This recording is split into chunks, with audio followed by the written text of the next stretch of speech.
This is VOA News. I'm Marissa Melton. Satellite images show damage at a key Saudi oil production facility.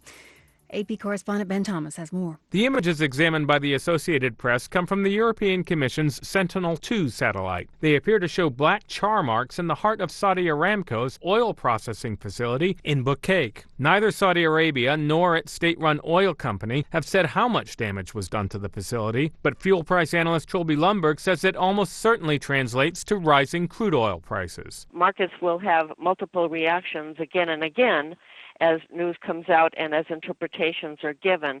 Official pronouncements are one thing, but the oil market will be paying extreme close attention. Lundberg says domestic production should help dampen price effects here in the U.S. Ben Thomas, Washington. U.S. President Donald Trump just tweeted about the Saudi Arabia attack. He said Saudi Arabia oil supply was attacked. These are his exact words. There is reason to believe that we know the culprit, are locked and loaded depending on verification, but are waiting to hear from the kingdom as to who they believe was the cause of this attack and under what terms we would proceed. That's a tweet that Trump just sent out in the last hour about the Saudi Arabia attack.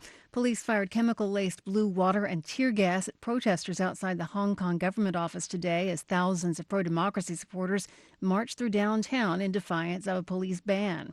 In an interview outside the British consulate in Hong Kong, protester Sam Chow said China's current policy on Hong Kong is not working. Passed the Hong Kong Human Rights and the Freedom Act so that, they could put on sanctions on those Chinese officials, that try to suppress the freedom in Hong Kong. He said he'd like to see Britain and the United States take action to pressure China. You're listening to VOA News. Democratic leaders warned President Trump on Sunday that any proposal on gun control must include a House-passed bill to expand background checks or else risk no legislation at all.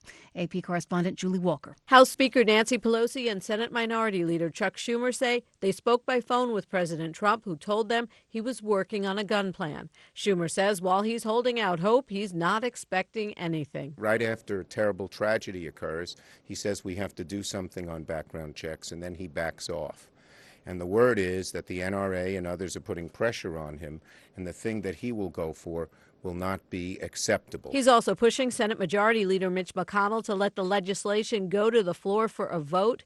McConnell has declined to hold a vote on background checks, saying it's not clear Trump would sign the law. Julie Walker, New York. The World Health Organization is calling for urgent action to end bad health care practices responsible for killing millions of patients around the world every year.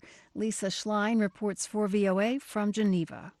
The World Health Organization reports 1 in 10 patients is harmed in high-income countries. It says 134 million patients in low- and middle-income countries are harmed because of unsafe care, leading to 2.6 million deaths annually. WHO notes most of these deaths are avoidable. Neelam Dhingra Kuram is WHO Coordinator of Patient Safety and Risk Management. In the healthcare facilities on the system, there is lack of patient safety culture. So lack of open communication, lack of systems to learn from mistakes and errors. Besides the avoidable and tragic loss of life, patient harm leads to economic losses of trillions of dollars globally each year. Lisa Schlein for VOA News, Geneva.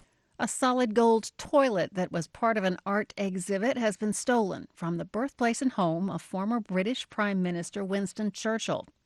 The 18-carat toilet is titled America and was created by the Italian artist Maurizio Cattelan.